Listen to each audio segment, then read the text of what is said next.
Hello learners, आप सभी को प्यार भरा नमस्कार। ज्ञानश्री क्लासेस में आपका बहुत बहुत स्वागत है। तो इस यूट्यूब सेशन में हम समझने वाले हैं सांख्य, योग, वेदांत, बुद्धिज्म, जैनिज्म और दयानंद दर्शन। इन सभी फिलॉसफीज़ को अच्छे से समझेंगे। ये वन शॉट वीडियो आपको इन सभी टॉपिक्स के सारे डाउट्स क्लियर करने में मदद करेगा। लास्ट मिनट रिवीजन सेशन है। इन वीडियोज़ को बिल्कुल भी मिस मत करिएगा और जितना हो सके शेयर करिए। वीडियो को लाइक करेंगे तो यूट्यूब इस काम को और लोगों तक पहुँचाएगा, हमें भी मोटिवेशन मिलेगा। स्टार्ट करते हैं आज के इस लेक्चर को। और बहुत ही अच्छा, बहुत ही कॉम्प्रिहेंसिव लेक्चर होने वाला है और बहुत कम समय में आपके सारे ही टॉपिक्स क्लियर हो जाएंगे। कैसा लगा ये लेक्चर जरूर बताइएगा कमेंट सेक्शन के जरिए। तो स्टार्ट करते हैं। सबसे पहले सांख्य को समझते हैं।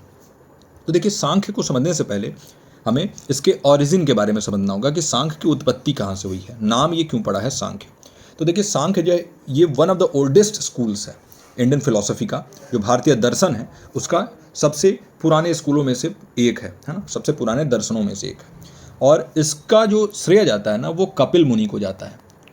इंग्लिश में आपको ये सेज कपिल लिखा हुआ मैंने, कपिल मुनि। और इसको जो है ना, जो 6 आपके आस्तिक स्कूल हैं, ऑर्थोडॉक्स स्कूल्स जिसे हम कहते हैं हिंदू फिलॉसफी का, उनमें से एक माना जाता है ये सांख्य, है ना।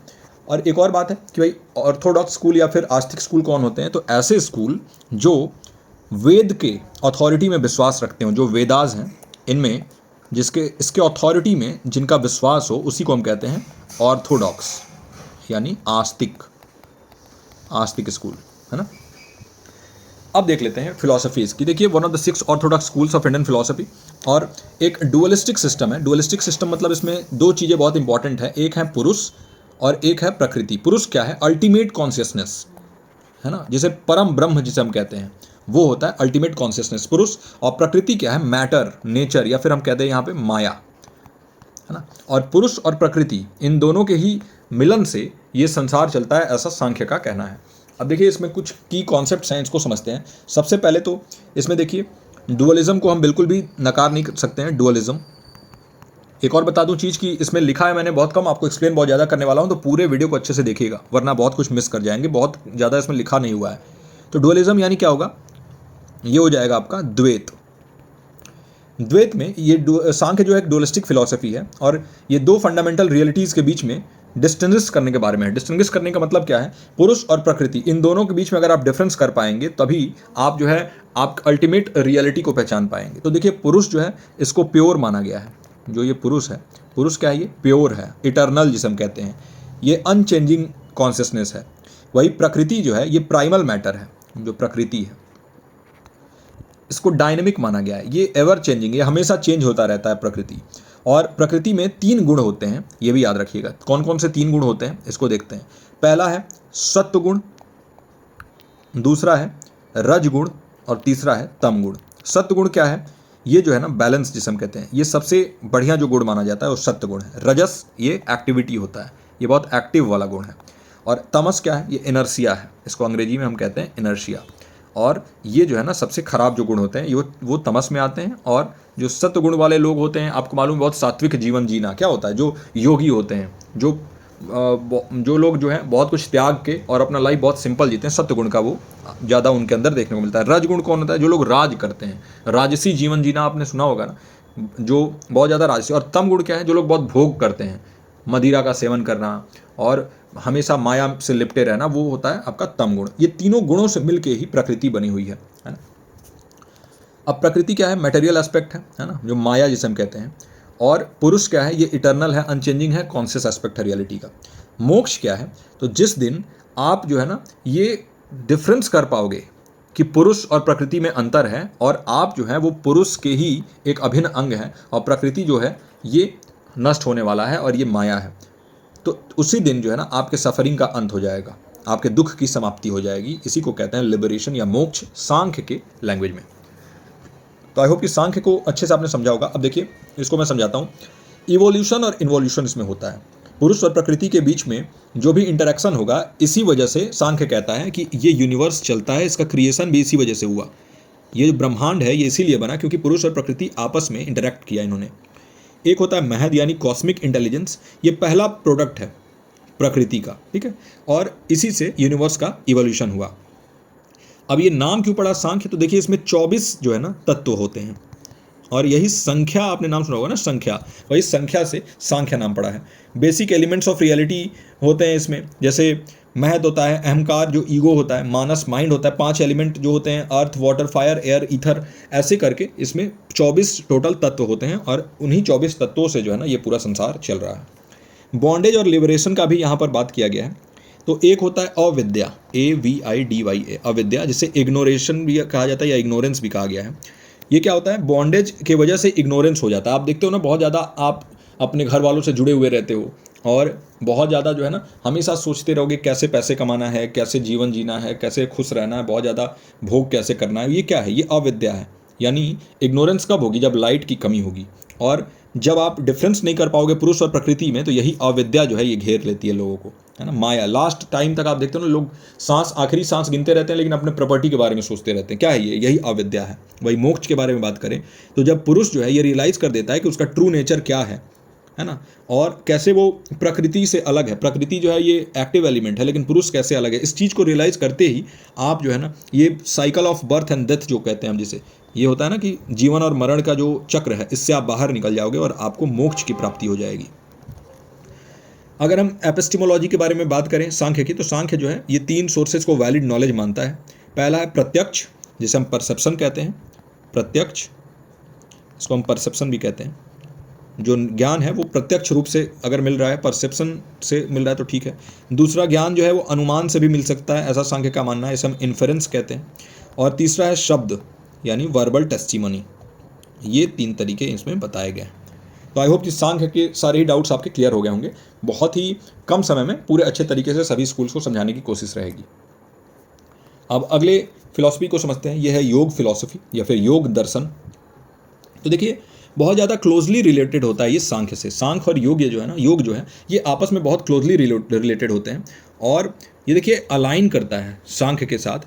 और एक तरीके से कहा जाता है ना कि ये योग सूत्र जो पतंजलि ने दिया था, जैसे हम कहते हैं योग सूत्र, उसी का एलाबोरेटेड वर्जन है ये, मतलब उसी को बड़ा करके और अच्छे से समझाया गया है इसमें।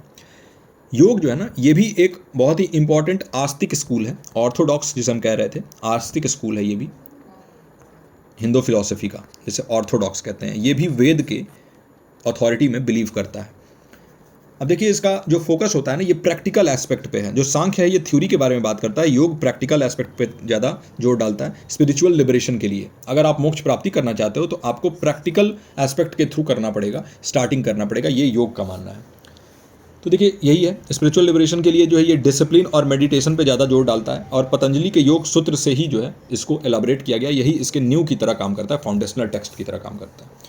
आप कुछ की कॉन्सेप्ट देखें तो सबसे पहला है अष्टांग योग, 8 लिम्स ऑफ योगा जिसे हम कहते हैं। तो अष्टांग योग में क्या है, आपने बहुत ही अच्छे से इसको याद करना है। यम, नियम, आसन, प्राणायाम, प्रत्याहार, धारण, ध्यान, समाधि, इस चीज़ को याद रखिएगा। अब कैसे याद करना है, देखिए वाई, यम, नियम, आसन, प्राणायाम, फिर प्रत्याहार, फिर धारण, फिर ध्यान और लास्ट में आ गया आपका समाधि। अब इसमें आप जो है कुछ शॉर्ट फॉर्म बना लेना, YNA, प्राण, प्रत, धा, ध्या, सम। अब इससे आप जो है ना कुछ निमोनिक्स बना के याद करिए, लेकिन इसी ऑर्डर में याद करना होगा। कई बार ये ऑर्डर पूछ देता है एग्जाम में, तो याद रखिएगा ये अष्टांग योग जिसे हम कहते हैं, और ये जो है एक के बाद एक आता है। सबसे पहले यम यानी moral discipline, non violence, truthfulness, non stealing, chastity, non positiveness, ये जो है तो होता है ना, ये हम कहते हैं यम। फिर नियम, नियम क्या है, तो देखिए नियम के बारे में अगर हम बात करें तो ये क्या होता है, डिसिप्लिन होता है, personal observances, purity, containment, austerity, study, surrender करना गॉड को, नियम।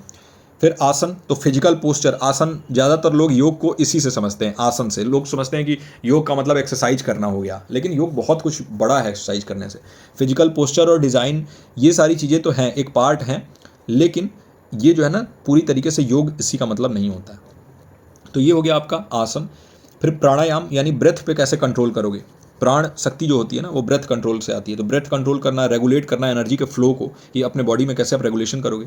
प्रत्याहार मतलब देखिए जो भी आपके सेंसेस हैं ना उनको एक्सटर्नल ऑब्जेक्ट से विड्रॉ कर लीजिए, उसी को हम कहते हैं प्रत्याहार, है ना, सेंसरी विड्रॉल।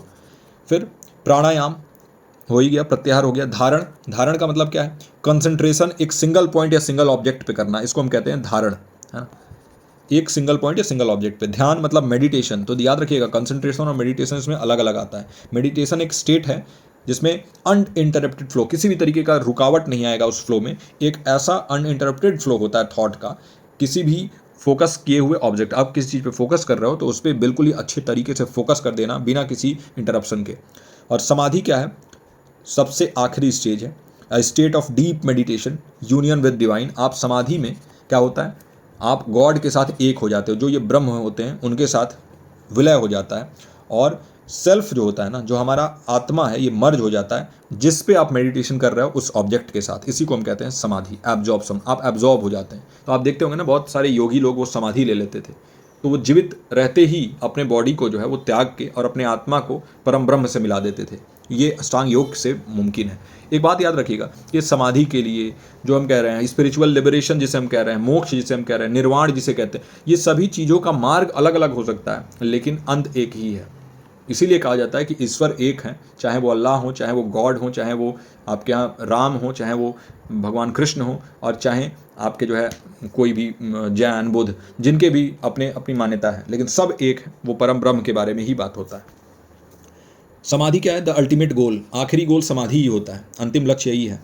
एक गहरे ध्यान की स्थिति होती है, एक डीप मेडिटेशन का स्टेट होता है, जहाँ पर परमात्मा के साथ जो है ना विलय हो जाता है, मिलन हो जाता है आत्मा का।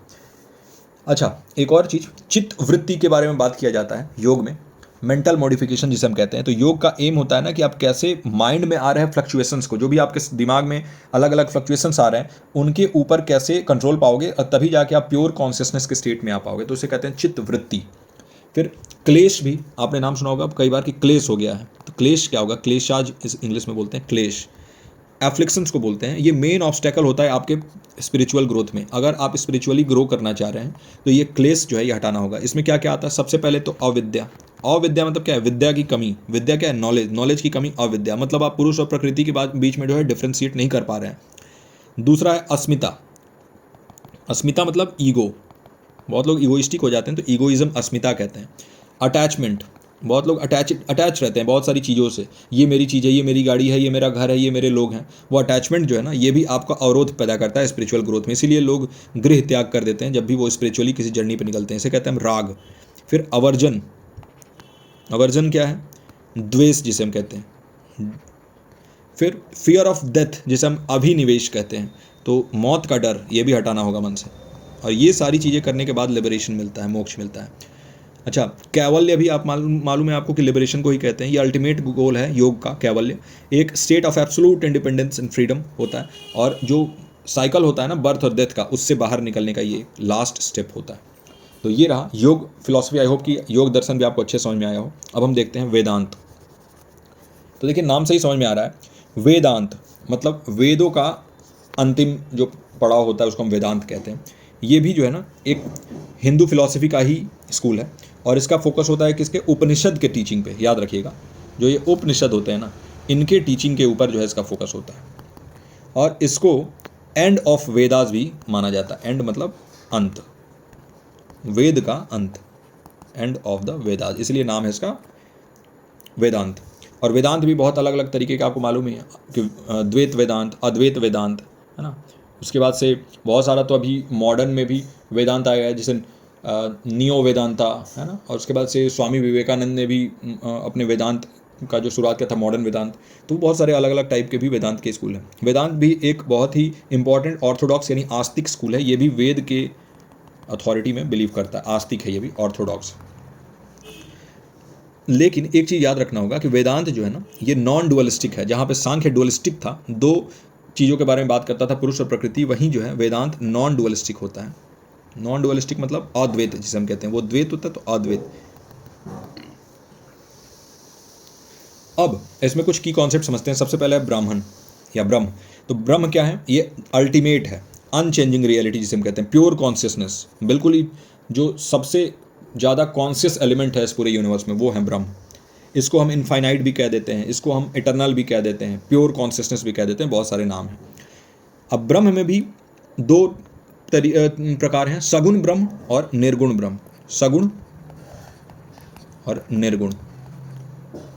शिव का भी पूजा जो लोग करते होंगे तो आप देखते होंगे कि साइविज्म में भी देखने को मिलता है कि एक सगुण होते हैं और जो शिव को एक मूर्ति के रूप में पूजा करते हैं, और एक निर्गुण होते हैं जो कि मूर्ति के रूप में पूजा नहीं करते हैं, और इसीलिए वो लिंगम बनाया जाता है। जो शिवलिंग आप देखते हो वो क्या है, वो एक प्रतीक चिन्ह है बस, और कुछ नहीं है। वो आखिर भगवान जो निर्गुण है, जिनका कोई शेप नहीं है, जिनका कोई शेप एंड साइज नहीं है, तो उनको कैसे पूजा करोगे? तो उनको पूजा करने के लिए बस एक प्रतीक के तौर पे काम करता है शिवलिंग। बहुत लोगों के बीच जो है भ्रांति फैली हुई है कि शिवलिंगम मतलब वो लिंग जो है वो दर्शाता है किस चीज़ को, मेल रिप्रोडक्टिव सिस्टम को, लेकिन बिल्कुल ही गलत है। वो ऐसा कुछ नहीं होता है। वो एक प्रतीक है किस चीज़ का, कि भाई हमारे भगवान है जो निर्गुण है, उनका कोई शेप एंड साइज अगर नहीं है तो उनका पूजा कैसे करोगे आप? तो आप जो है ना, एक आपने शेप दिया हुआ है कि इसी शेप में हम पूजा करेंगे, है ना। और लिंग जो है ना, जो वर्ड, तो याद रखिएगा, ये मेरे गुरुजी ने मुझे बताया था, लिंग जो है, ये वर्ड जो है संस्कृत में इसका मतलब होता है साइन। साइन मतलब प्रतीक, जो मेरा नाम भी है। तो प्रतीक जो है ना, ये इसका मतलब होता है संस्कृत में। और बहुत लोग इस वजह से कंफ्यूज होते हैं कि लिंग का मतलब यहाँ पे जेंडर से या फिर जो पुरुष जनांग है उससे है। ऐसा कुछ नहीं होता। तो इसलिए अपने दिमाग से ये भ्रांति भी याद निकाल दीजिएगा। अब देखिए, सगुण ब्रह्म ऐसे ब्रह्म हैं जिनके कोई एट्रीब्यूट्स होते हैं, जो कि एसोसिएट होते हैं पर्सनल गॉड से। निर्गुण ब्रह्म कौन है? विदाउट एनी एट्रीब्यूट्स, जो फॉर्मलेस है, जिनका कोई भी शेप नहीं है, फॉर्म नहीं है, एब्सोल्यूट रियलिटी जो होता है, तो वो निर्गुण होते हैं। तो ब्रह्म के भी यहाँ पे दो रूप हमने बात कर लिया। फिर बात होता है आत्मा।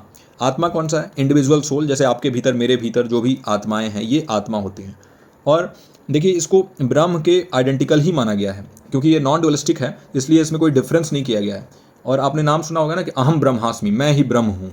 तो ये अहम ब्रह्मास्मि कहाँ से आया है? यहीं से। तो इसीलिए बोला जाता है कि भाई इस रियलाइजेशन को अगर कोई जान गया कि आप जो है वही ब्रह्म है, आप ही ईश्वर हैं, आप ही के अंदर ईश्वर का एलिमेंट है, तो फिर आपको मोक्ष से कोई नहीं रोक सकता। No one can stop you from liberation. मोक्ष क्या है? तो देखिए, लिबरेशन को रियलाइज कर सकते हो अगर आप ये जान जाओ, आपके पास ये नॉलेज आ जाए कि आत्मा और ब्रह्म सब एक ही हैं, है ना। तो द इल्यूजन और ignorance that veils the true nature of Brahman या फिर Brahma and creates the appearance of material world, इसको हम माया कहते हैं, है ना। तो माया भी आप याद रखिएगा। माया किसे कहते हैं? ये इल्यूजन है। ये एक इल्यूजन होता है, एक तरीके से जो चीज़ सत्य नहीं होता है वो आपको दिखता है, वही माया होता है। और ये पर्दा डाल देता है इस बात पे कि ब्रह्म जो है ना वही ट्रू नेचर है, और जो भी हम ये संसार में देख रहे हैं ये सभी नश्वर चीज़ें हैं। अविद्या आपको मालूम है कि इग्नोरेंस को कहते हैं, जो कि बॉन्डेज का रूट कॉज होता है। अगर आप जो है वो बॉन्डेज आपके अंदर बहुत ज़्यादा डेवलप हो चुका है, आप लोग बहुत ज़्यादा चीज़ों से जुड़ाव महसूस करते हो, तो उसको अविद्या कहेंगे आपके वेदांत के लैंग्वेज में। जहाँ पर एक इंडिविजुअल मिस्टेक करता है और वो बॉडी और माइंड को जो है ना ये मान लेता है कि भाई ये ट्रू सेल्फ है, आत्मा को नहीं मानता है। भाई मोक्ष आपको पता ही है, लिबरेशन। आप जो है ज्ञान के थ्रू मोक्ष को आइडेंटिफाई कर सकते हैं, भाई उसको अचीव कर सकते हैं अगर आप आइडेंटिफाई कर पाए आत्मा और ब्रह्म दोनों एक ही हैं। और इसमें क्या होता है, आपको ईगो अपना डिसॉल्व करना होगा, ईगो हटाना होगा, और अपने ट्रू नेचर को समझने के लिए कि भाई आप ब्रह्म से अलग नहीं है, नॉन डिफरेंट नहीं है। ये वेदांत का मानना है, क्योंकि ये नॉन डुअलिस्टिक फिलॉसफी है। वेदांत के जो हमने सब स्कूल्स के बारे में बात की थी, बहुत सारे इसके सब स्कूल्स भी हैं, जैसे अद्वैत वेदांत, नॉन डुअलिज्म जिसे हम कहते हैं। तो ये आदि शंकराचार्य का आपने नाम सुना होगा। अभी तो बहुत सारे शंकराचार्य जो है आपने नाम सुना होगा, बहुत लोग जो है शंकराचार्य बने हुए हैं, लेकिन जो असली शंकराचार्य थे उस समय पे, वो उन्होंने ही नॉन डुअलिज्म प्रोपाउंड किया था और एम्फेसाइज किया था कि आत्मा और ब्रह्म दोनों एक हैं, वननेस हम इसको कहते हैं। विशिष्ट अद्वैत वेदांत जो होता है ना, ये क्वालिफाइड नॉन डुअलिज्म इसे कहते हैं। इसको रामानुजा ने दिया था, याद रखिएगा। अगर ये आ जाता है पेपर में तो इसको जरूर कर लीजिए, ये आपके दोनों पेपर के लिए बहुत इंपॉर्टेंट है। विशिष्ट अद्वैत वेदांत को किसने दिया था? रामानुजा ने। और ये पॉजिट करता है कि आत्मा और ब्रह्मा एक हैं, लेकिन जो इंडिविजुअल सोल है, जो अकेले अकेले आत्माएं हैं ना, ये ब्रह्म की डिस्टिंक्ट पार्ट्स हैं, मतलब ब्रह्म का ही पार्ट है आत्मा। फिर वही द्वैत वेदांत होता है, द्वैत डुअलिज्म, ये माधवाचार्य ने दिया था, माधवाचार्य ने। और ये बताते हैं कि आत्मा और ब्रह्मा जो है ना ये सेपरेट होते हैं, अलग अलग होते हैं। तो ये तीन यहाँ पे सब स्कूल्स हैं, द्वैत, फिर अद्वैत और विशिष्ट अद्वैत, है ना। और कई बार आपने नाम सुना होगा द्वैत अद्वैत भी होता है, बहुत सारे ऐसे तरीके हैं, लेकिन मेन जो है मैंने आपको बता दिया। अब अगला हम देखते हैं, ये वाला आई होप कि बहुत अच्छे से आपका क्लियर हो गया हो, इसमें हिंदी में दिया हुआ है, आप अच्छे से देख सकते हैं। अगला है बुद्धिज़्म। तो बौद्ध दर्शन को हम समझते हैं।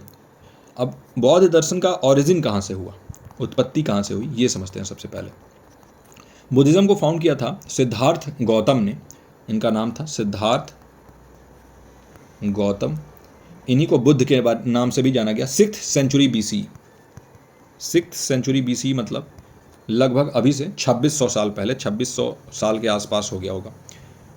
बुद्धिज़्म जो है ना एक नॉन थियस्टिक फिलॉसफी है और एक रिलीजन है जो कि वेदास की अथॉरिटी को नहीं मानता, इसलिए ये जो है ना अनऑर्थोडॉक्स स्कूल है, नास्तिक जिसे हम कहते हैं, तो ये नास्तिक स्कूल है, नास्तिक स्कूल।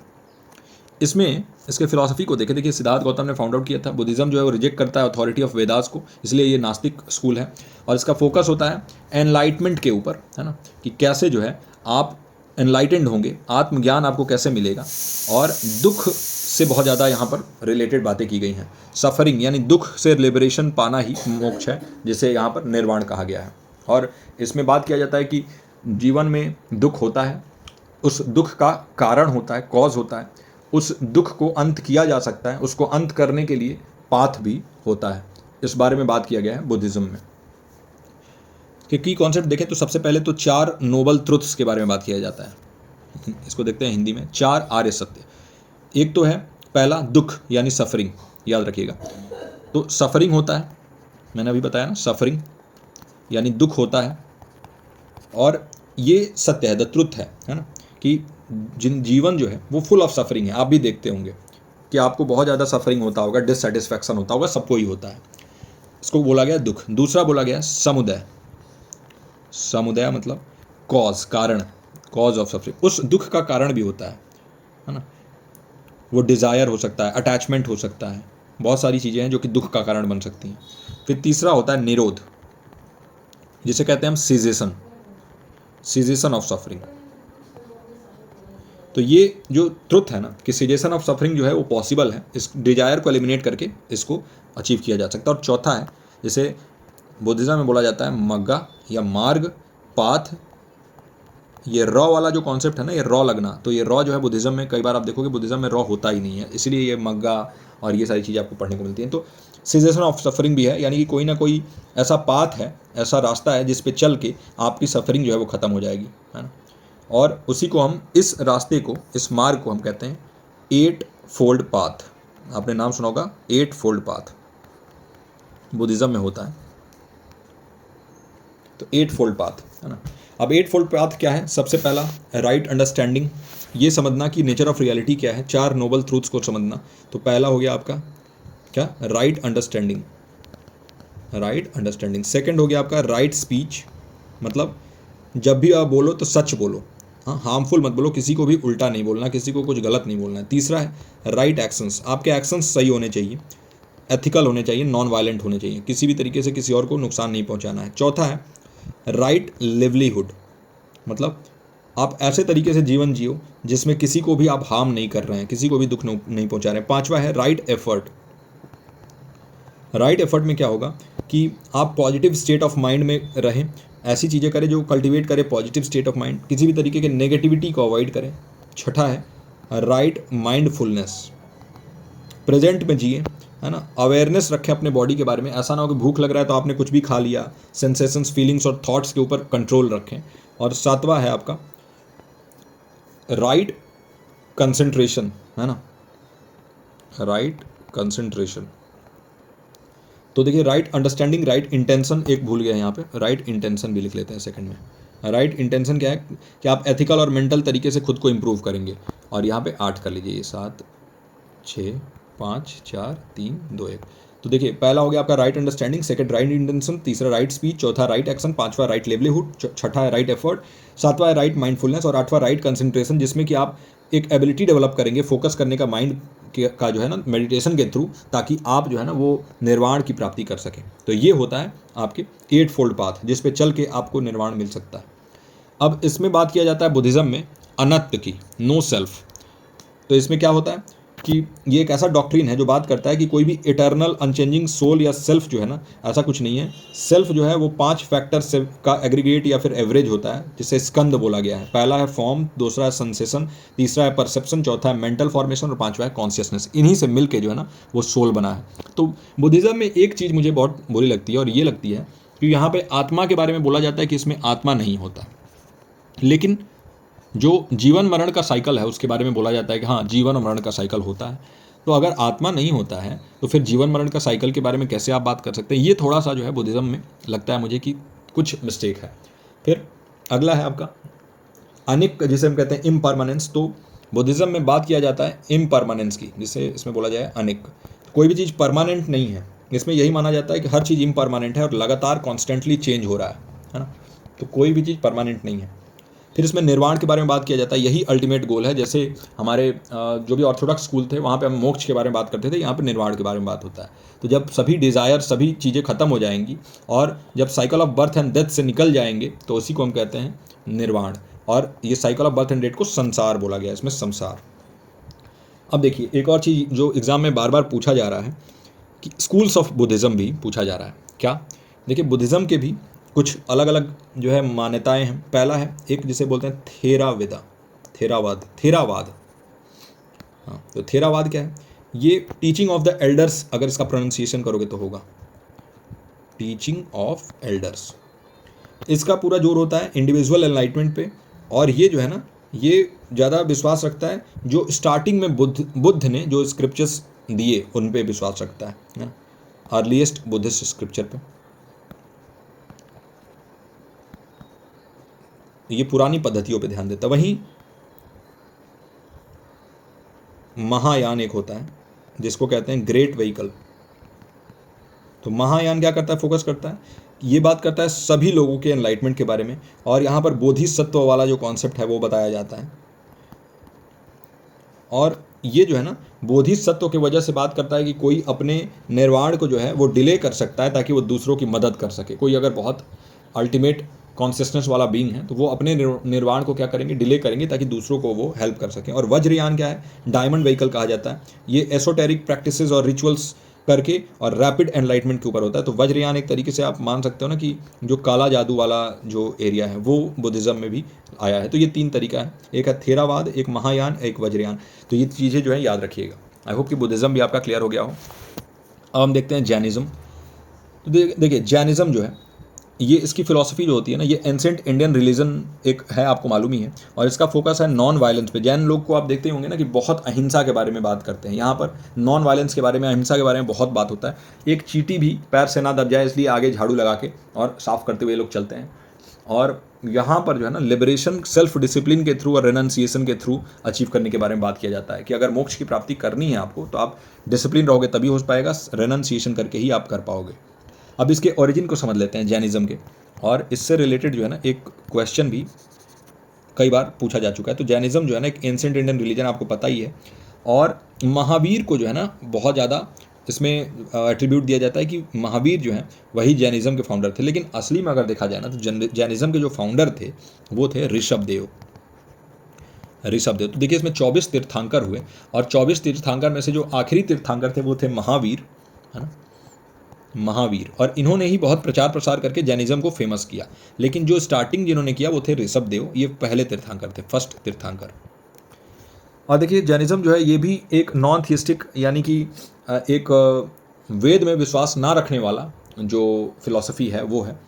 और ये अथॉरिटी ऑफ वेदास को नहीं मानते हैं और इनका पूरा जोर होता है नॉन वायलेंस पे और एक्सेटिज्म पे। फिर देखिए इसमें कुछ की कॉन्सेप्ट समझे तो जीव के बारे में बात किया जाता है, जैसे ये सोल को जीव कहते हैं। तो बताते हैं कि हर लिविंग बीइंग जो है ना वो एक आत्मा है, एक सोल है और जीव है कह सकते हैं। और हर लिविंग बीइंग जो है ना वो इटर्नल कॉन्शियस और कैपेबल है कि उसको मोक्ष मिल सके, है ना। दूसरा ये अजीव के बारे में भी बात करते हैं। अजीव क्या है? नॉन सोल, जैसे ये कहते हैं नॉन सोल। तो ये बताता है कि हर एक चीज़ जो है ना वो सोल नहीं हो सकता है। और क्योंकि देखिए इसमें मैटर आता है, मैटर में सोल कहाँ होता है? स्पेस है, स्पेस में सोल कहाँ होता है? समय है, समय में सोल कहाँ होता है? मोशन है, गति, इसमें सोल कहाँ होता है? तो ये सारी चीज़ें अजीव में आ जाती हैं। कर्म के बारे में यहाँ बात किया गया है कि देखिए जैनिज़्म में कर्म एक फिजिकल सब्सटेंस होता है, याद रखिएगा, जो कि सोल को बांधे रखता है उसके बर्थ और डेथ से, जिसे संसार बोला गया है। और लिबरेशन अचीव हो जाएगा अगर आप सोल को फ्री कर दोगे उसके कर्म से। तो यही बोला गया कि एक्शंस जो है ना वो सोल को बाइंड किए हुए रहते हैं और मोक्ष जो है वो अचीव किया जा सकता है एलिमिनेशन ऑफ कर्म। अगर कर्म को आप बिल्कुल ही ख़त्म कर दोगे, है ना, तो कोई भी कार्मिक स्ट्रक्चर अगर आपका डिस्ट्रॉय हुआ तो आप जो है वो लिबरेट कर जाओगे, मोक्ष की प्राप्ति हो जाएगी। यहाँ पर बात किया जाता है अनेकांतवाद की, अनेकांत मतलब मेनी साइडेडनेस जिसे इंग्लिश में बोला जाता है। यहाँ पर प्लूरलिज्म का कॉन्सेप्ट है, यहाँ पर मल्टीप्लिसिटी ऑफ व्यू पॉइंट्स के बारे में बात किया जाता है कि देखिए एक ही चीज़ को देखने के अलग अलग जो है वो व्यू पॉइंट्स हो सकते हैं, अलग अलग नज़रिया हो सकता है। ये बात करता है कि रियलिटी जो है ना वो बहुत कॉम्प्लेक्स होता है ना, जो सत्य है वो बहुत कॉम्प्लेक्स है, और हो सकता है कि जो आपके नज़र में सत्य है वो दूसरों की नज़र में असत्य हो।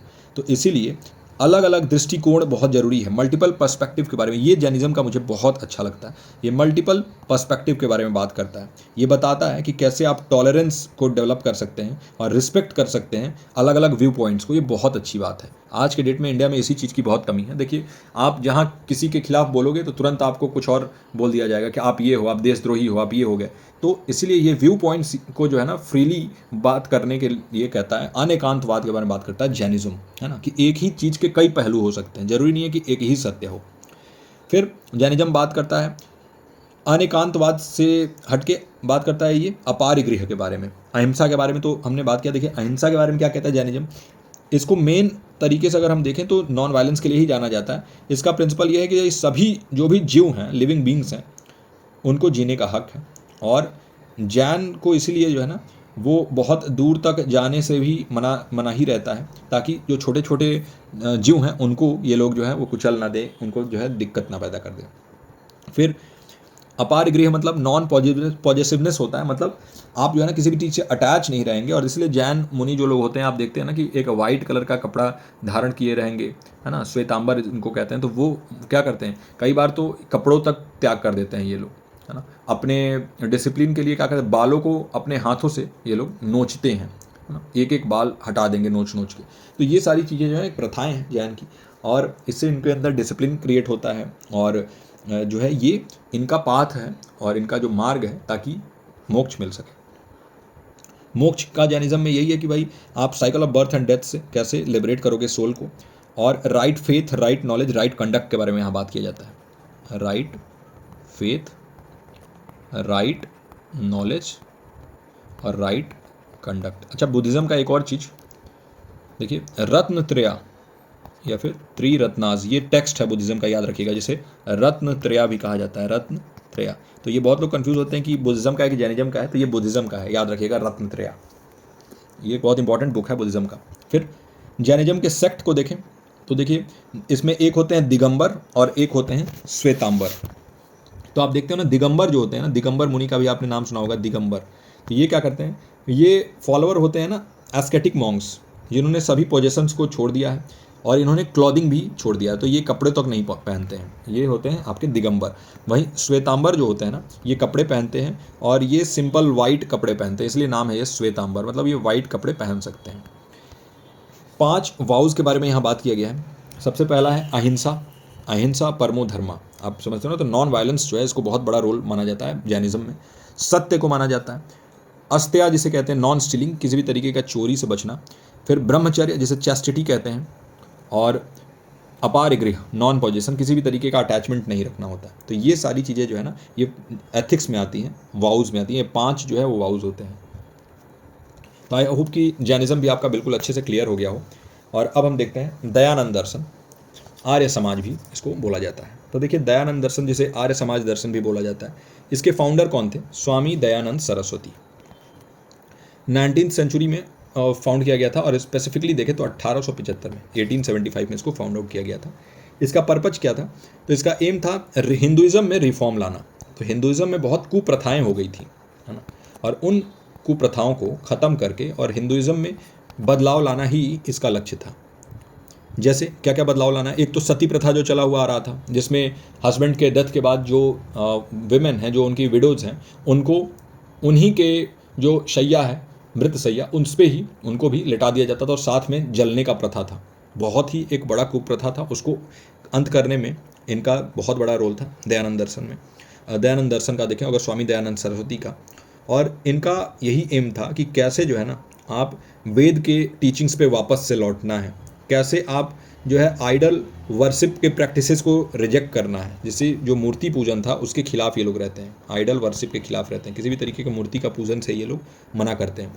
कास्ट डिस्क्रिमिनेशन के बारे में नहीं बात किया जाता है, यहाँ बात किया जाता है कि हिंदू जो भी लोग हैं वो सब एक जाति के हैं, उसमें जाति का कोई भी विभेद नहीं होता है। और रिचुअल्स जो यहाँ पे बात किया जाता है कि जो रिचुअल्स होते हैं ना, जैसे पूजा पाठ के जो रिचुअल्स हैं उससे भी मनाही है ना, दयानंद दर्शन में बात होता है। सबसे पहले हम वैदिक अथॉरिटी को देखें तो इसका पूरा रोल ये है, इसका पूरा जोर इस पे होता है कि जो वेद हैं वही सुप्रीम है, उनसे ऊपर कोई नहीं है, अल्टीमेट अथॉरिटी उसी को माना जाता है। और इनका ये मानना है कि जो वेद है ना, इसमें सभी नेसेसरी नॉलेज है, जितना भी नॉलेज है, जो भी चीज़ इस दुनिया में चल रहा है उसका सोर्स वेद है। और ये रिजेक्ट करते हैं जो बाद में आए हुए टेक्स्ट हैं, जैसे पुराण है, तो ये पुराण को नहीं मानते हैं, याद रखिएगा, पुराण को ये नहीं मानते हैं, वेद को ही ये सत्य मानते हैं। दयानंद सरस्वती। आइडल वर्शिप को रिजेक्ट करना, है ना, तो दयानंद का जो मानना था कि किसी भी तरीके का मूर्ति पूजन से बचना चाहिए, और ये आर्ग्यू करते थे कि वेद में कहीं मूर्ति पूजन के बारे में बात हुआ ही नहीं है ना, और ये ट्रू वैदिक रिलीजन जो है ना उसका डीजेनरेशन है, इसलिए इसको निषेध किया गया, किसी भी तरीके के मूर्ति का पूजन नहीं होना चाहिए। सोशल रिफॉर्म के बारे में बात किया गया, जहाँ पर विमेन के अपलिफ्टमेंट के बारे में बात किया गया, जो महिलाएं हैं उनको कैसे समाज में बराबर का मौका दिलवाया जाए, कैसे उनके पढ़ाई लिखाई में उनको बेहतर बनाया जाए, विमेन के एजुकेशन के बारे में बात हुआ, चाइल्ड मैरिज को रोकने के बारे में बात हुआ, है ना, कास्ट डिस्क्रिमिनेशन को रोकना, किसी भी तरीके के जाति के बेसिस पे कोई भी मतभेद ना हो। तो सोचिए उस टाइम पे ये कितना ज़्यादा मॉडर्न एक दर्शन था, एक फिलॉसफी था, और इसको अगर मान लिया गया होता तो आज इंडिया में किसी भी तरीके के जाति और धर्म और ये सारी चीज़ों से हम दूर रहते। फिर चाइल्ड मैरिज के ऊपर मनाही था, सोशल इश्यूज़ के ऊपर इन्होंने बात किया इसमें, और साथ ही साथ आपके विमेन एजुकेशन के बारे में तो बात हुआ ही था। सत्यार्थ प्रकाश, तो स्वामी दयानंद जो है ना, इनका बहुत इंपॉर्टेंट वर्क है Satyarth Prakash, the light of truth जिसे कहा जाता है, लाइट ऑफ ट्रुथ। तो अगर आ जाए आपके एग्जाम में कि सत्यार्थ प्रकाश जो है वो किन से रिलेटेड है, तो ये दयानंद सरस्वती से रिलेटेड है। और इसमें क्या बताया जाता है, फिलोसॉफिकल व्यूज़ और क्रिटिक्स, कैसे जो रिलीजियस प्रैक्टिसेस हैं उनको कुछ लोग जो हैं वो अपने जीने और अपने कमाने का एक जरिया बना के, और बहुत सारी ऐसी चीज़ें, ऐसी प्रथाएं चला दिया उन्होंने, जिससे जो हिंदुज़म का जो असली मकसद था वही छेड़ हो गया, और यहाँ पर जाति में लोग बट गए, और एक ही कास्ट के लोग एक ही चीज़ करने लगे। अगर वो राजपूत हैं तो राजपूत क्या करने लगे, वो सिर्फ वॉर पे वॉर कर रहे हैं। जो लोग ब्राह्मण हैं वही लोग जो है सिर्फ पूजा पाठ करने लगे। इसमें शूद्र और वैश्य हैं तो उनको अलाउ नहीं किया जाता था मंदिर में जाने से। सभी कुप्रथाओं को खत्म करने के लिए सत्यार्थ प्रकाश में इन्होंने बात किया। फिर आर्य समाज के 10 प्रिंसिपल्स होते हैं, है ना, 10 प्रिंसिपल्स होते हैं आर्य समाज के, और इसी से गाइड किया जाता है, इन्हीं 10 प्रिंसिपल से, जिनका जोर किस चीज़ पे होता है, सबसे पहले तो सत्य पे, ट्रुथ। दूसरा चीज़ है कि आपको जो है ना राइचियस होना चाहिए, कभी भी अन्याय के खिलाफ खड़ा होना चाहिए। तीसरा है सोशल वेलफेयर, यानी जो समाज है तो समाज में आप हित करें सबका, किसी का भी आप जो है ना अहित ना करें। और अगला है कि ज्ञान कितना इंपॉर्टेंट है, इंपॉर्टेंस ऑफ नॉलेज के बारे में इन्होंने बात किया था, नॉलेज। तो ये जो है इन्हीं प्रिंसिपल पे आर्य समाज काम करता है। यूनिवर्सल ब्रदरहुड के बारे में यहाँ बात किया जाता है, आर्य समाज प्रमोट करता है यूनिवर्सल ब्रदरहुड को। समस्त संसार जो है ना वो आपस में एक फैमिली, एक कुटुंब है। तो आपने सुना होगा ना कि हमारा पूरा संसार जो है ये कुटुंब है, एक परिवार है। तो वो यूनिवर्सल ब्रदरहुड के बारे में आर्य समाज में भी बात हुआ था, एक आइडिया ऑफ यूनिवर्सल ब्रदरहुड, जहाँ पर पूरे मैन काइंड को एक माना गया है, और किसी भी तरीके का कास्ट जो है उसका कॉन्सेप्ट को रिजेक्ट किया गया, और इक्वालिटी के बारे में बात किया गया ह्यूमन बींग्स के बीच में। एक और चीज़ है कि काऊ प्रोटेक्शन के बारे में भी इन्होंने बात किया था। जो गाय को ये बहुत शुद्ध मानते थे दयानंद सरस्वती, और इन्होंने बोला कि भाई गायों को बचाना चाहिए, और गायों को सेक्रेड मानते थे, ये इनका पूजा करते थे, और इसलिए बहुत इंपॉर्टेंट पार्ट जो है आर्य समाज के एक्टिविटीज़ में गाय का रहता है। एजुकेशन के बारे में बात करें तो आर्य समाज जो है ना एक बहुत ही इंपॉर्टेंट प्लेस देता है एजुकेशन को, यानी कि शिक्षा को, और गुरुकुल को इस्टेब्लिश करने के बारे में बात हुआ। इन्होंने बोला कि भाई गुरुकुल इस्टेब्लिश होना चाहिए, जो हमारी पद्धति थी वैदिक एजुकेशन देने की, है ना, वेद को पढ़ाने की, तो उस वैदिक एजुकेशन को उसके ओरिजिनल फॉर्म में अगर हम दे सकें बच्चों को, जिससे कि हम अपने पुराने पद्धति पे वापस लौट सकें, तो इसके बारे में दयानंद दर्शन में बात हुआ। तो आई होप कि इन सभी के बारे में हमने अच्छे से डिस्कस किया। आई होप कि आपको अच्छा लगा हो। प्लीज़ कमेंट के जरिए बताइएगा, बहुत मेहनत लगता है क्लास को आप तक पहुंचाने के लिए, और इसलिए मैं चाहता हूं कि आपके बराबर कमेंट से मुझे मोटिवेशन मिलता रहता है। सबसे पहले हमने देखा सांख्य, कैसे सांख्य जो है वो डुअलिस्टिक फिलॉसफी है, कैसे जो है ये पुरुष और प्रकृति दोनों के बीच में जो है वो आपस में इंटरेक्शन करने की वजह से कैसे पूरा संसार चल रहा है, इवोल्यूशन एंड इन्वोल्यूशन देखा हमने, और जो सांख्य है वो कैसे प्रत्यक्ष अनुमान और शब्द से नॉलेज को जोड़ता है, उसके बारे में हमने बात किया। फिर हमने देखा योग को, योग जो है ये प्रैक्टिकल एस्पेक्ट है, और सांख्य का बहुत ही एक क्लोज रिलेशन है योग से। सांख्य जो है ये कपिल मुनि से रिलेटेड रहता है, वही योग जो है वो पतंजलि से रिलेटेड होता है, और पतंजलि का जो योग सूत्र है उन्हीं को माना गया कि उसी का एलोबरेटेड फॉर्म जो है वो योग दर्शन होता है। इसमें अष्टांग योग के बारे में बात किया गया, जो हमने बात किया यम, नियम, आसन, प्राणायाम, प्रत्याहार, धारण, ध्यान और समाधि, इसके बारे में बात किया। फिर चित्तवृत्त के बारे में बात किया, क्लेश और कैवल्य के बारे में बात हुआ।